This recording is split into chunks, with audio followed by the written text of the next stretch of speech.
الله وبركاته وولاشي شينو بيت سيلون سو هذا حرونتان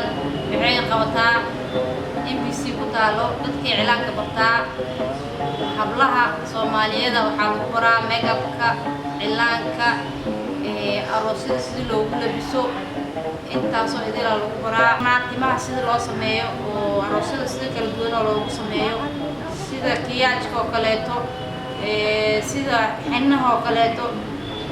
sida aroosyada loogu labiso qofkii oo isheeg waxba aan wadin iyo qofkii wax wato waa lagu soo dhaweeyaa si gacmo furan lagu soo dhaweeyaa waxa dadka aan wax bara aniga marka horeeto qofka horta inuu wax walba oo barto oo aqoonta uu ku xalay inuu aqoonta uu si fiican u yaqaano oo meel ku furo kariya inta badan shaqo la siiyaa markii ay shaqada barato oo qofka sida oo loola macaamilayo oo soo dhaweynayo ee barato oo bacdeen qofkaas dii oo haysto oo furta haddii oo haysanina shaqan siina billah magacaygu Abax Axmed Cabdullaahi meeshaan waxaan ka bartaa sida haweenka loo turkeeyo cilaan saarka makeup-ka sida madaxa dadka loogu fooneeyo aroosyada sida loogu dhiso fooneeyaha madaxa sida dadka aroosyada loogu habeeyo maasha Allah si wajhi furfurana ugu imaaday walaashay Luusheeno si fiican ay soo dhaweysay والله aniga horta ligeyga ahayd inkasta oo ilaa madaxaan soo qaada aan jeclay in aan xarumo badan aan yeesho in aan badan wax baro in aan shaqeysto bid seeloonkeyga caalamka dhan oo ku yaalo saas ay tahay inta badan aniga dad walaalahay way jiraan oo igu caawiyeen inta badan laakiin aniga ra'ligeyga ahayd meeshaan sanadka oo cusbay hadda aan ku jirnaan furay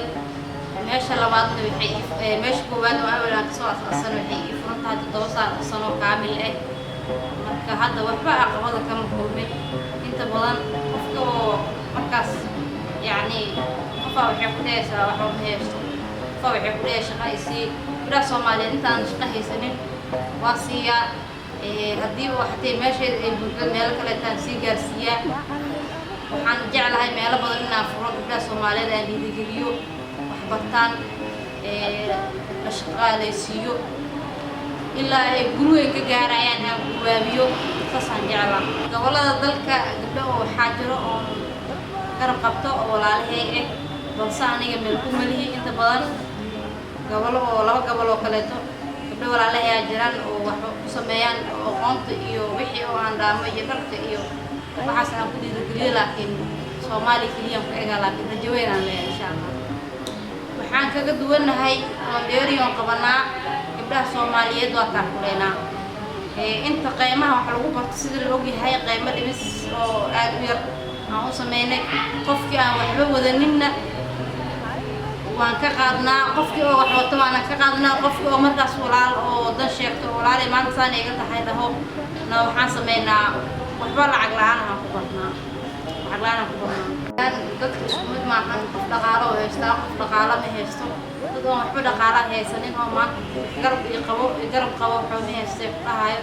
way jiraan waa la garab qabanaa dadkaas waxaan dumarka waxaan oo dheer waxaan qadnaa shoobinada oo dumarka ay isticmaalaan oo kale taan qadnaa waxyaabo oo Sacuudiga laga keeno oo wadamadaas waxa inta aan laga helin aan qadnaa insha Allah waxaan rajeeyaa Ilaahay idmo Ilaahay gaarsiiyo inaan gurigeen ka gaaro sida qofkan dumar oo kaleeto saas rajeynaa Ilaahay idmo aan hadda laba qayb waaye qayb saddexaad iyo qayb afraad iyo qayb shanaad gabdhaha Soomaaliyeedna aan caawiyo intii aan aqoon aan dhaamo aan shaqo siiyo qof walba meesha ay daciif ka tahay aan waxaan u qaban karaa